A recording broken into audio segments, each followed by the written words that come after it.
నేను ఉండే ఇల్లు మీ అందరికీ తెలుసు. నేను మిట్టపల్లికి పోతా ఉన్న మా రామకృష్ణ కార్యక్రమం పెడితే అక్కడ పోతా ఉన్నాం. బయటికి వెళ్తా ఉన్న నేను కారెక్కడానికి ఒక దళిత బిడ్డ వచ్చి నా కాళ్ళ మీద పడ్డది. ఏమైందమ్మా అంటే ఏం లేదు సార్, బిడ్డ పెళ్ళి ఎత్తిపోయేటట్టున్నది. ఎందుకు ఎత్తిపోద్దామా అంటే మేము ఆ సైకిల్ పెడతాను ఒప్పుకున్నాం, సైకిల్కి డబ్బులు వెళ్తారు, తెల్లారితే పెళ్లి ఉన్నది, ఎత్తిపోయేటట్టు ఎత్తించు. సరే ఆలోచన చేసి పాపం ఇబ్బంది ఉన్నదని చెప్పి ఎంత ఇద్దామంటే అప్పుడు అట్లాస్ సైకిల్ అని ఉండేది, ఇప్పుడు ఉన్నదో లేదో నాకు తెలియదు. అట్లాస్ సైకిల్ అని ఉంటుంది, దానికి 1900 రూపాయలు అయితే నా గన్మే అని చెప్పినాడు. అప్పుడే 1900 రూపాయలు ఇచ్చి తెచ్చిపెట్టు అమ్మాయికి అని చెప్పినాడు. చెప్పి నేను అన్నా, ఒక మాట అన్నా, వాడు ఎవడు బుద్ధి లేనివాడు నీ బిడ్డను చేసుకుంటాడు, మంచిగా బంగారం వల్ల బిడ్డనిస్తే బిడ్డను చేసుకుంటుండా లేకపోతే సైకిల్ పెళ్లి చేసుకుంటాడా అని అడిగింది. అయితే గమ్మత్ ఏంటంటే ఆ పిల్లగాడు కూడా ఆమె కూడా వచ్చిండు. ఆ చెట్టు కింద వచ్చిండు సార్, ఆయన కూడా నిలబడ్డాడు. ఇక రారా నేను దగ్గరికి పిలిచిన, దగ్గరికి వచ్చి ఏమైనా నీకు బుద్ధి లేదా, మంచిగా ఇంత మంచి పిల్లని ఇస్తుంటే అమ్మాయిని చేసుకుంటావా సైకిల్ని చేసుకుంటావా అంటే, సార్ నా విమానంగా సార్ నాకు చేసుకోవాలని ఉన్నది కానీ మా అయ్యేది సార్ అన్నది. సరే అని చెప్పి సైకిల్ కొనిచ్చినాం.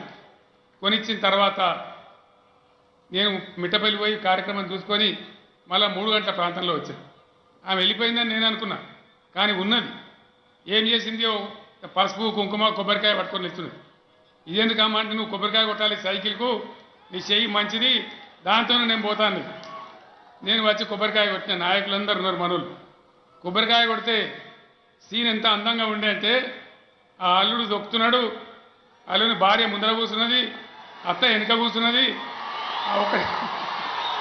ఆ ఒక్కటే సైకిల్ మీద ముగ్గురు కలిసిపోతూ ఉంటే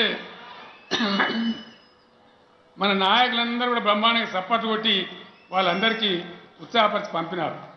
ఇటువంటి ఎన్నో సంఘటనలు. అంటే దళితుల పరిస్థితి బాగలేదు కాబట్టి నేను తీసుకొచ్చి ఒక 6 అడుగుల బుల్లెట్ను హరీష్ని మీకు అప్పగిస్తే బ్రహ్మాండంగా నేను ఊహించిన దానికంటే ఎన్నో రెట్లు బ్రహ్మాండంగా హరీష్ పనిచేసి నా మాట నిలబెట్టినాడు, మీ గౌరవాన్ని కాపాడినాడు. హరీష్ రావు మీద మంచి మాట వినాలి.